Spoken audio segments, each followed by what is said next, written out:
নগরের EPZ মোড়ত lorry চাপাত CNG চালিত অটোরিকশার দুয়ো চালক নিহত হইয়ে।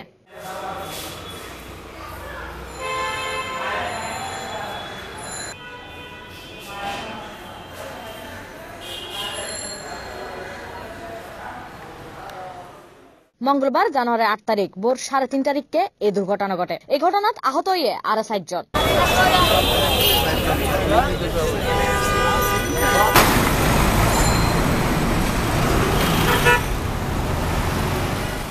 এই সময় আহত হলরে উদ্ধার করে চট্টগ্রাম মেডিকেল কলেজ হাসপাতালত লই যাওয়া হয়। দুর্ঘটনার নিহত দুই ব্যক্তির মধ্যে একজন বরগুনার রাজু মিয়া বলে জানা গিয়ে। তবে প্রাথমিকভাবে আহত ও নিহত অপর ব্যক্তির পরিচয় জানিতে না পারে পুলিশ। মানে 3:30 বাজে এই গাড়ি দুটো এখানে সাইড করা, ওই কন্টিনিউয়ার গাড়িটা এখানে টার্নিং নেওয়ার সময় গাড়ি সহ এবং বডি সহ কমপ্লিট উল্টে গাড়ি দুটোর উপরে পড়ে।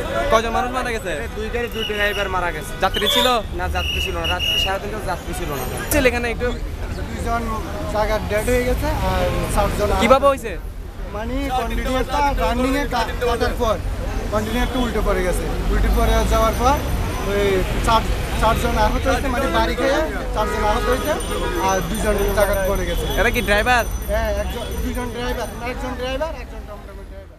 এই ঘটনারে কেন্দ্র করে দীর্ঘ 5 ঘন্টা ধরে সড়কত যানজট সৃষ্টি হয়। পরবর্তীতে লরিগান সড়কতুন সরাই লইলে 11 তারিখকে গাড়ি চলাচল স্বাভাবিক হয়। Desk news C+ TV। Hello দর্শক, ভিডিও বেনিসুদি সাবস্ক্রাইব লেখক গো লাল বাটন আছে, এবেত ক্লিক করন। আর ডাগো দিও গো বেল আইকন আছে, এবেত সাবধান। তইলে অনে ব্যাকর আগদি আনার ভিডিও বিগিন সাইট তারিবেন। আরা সাত গায়ে হতা হই।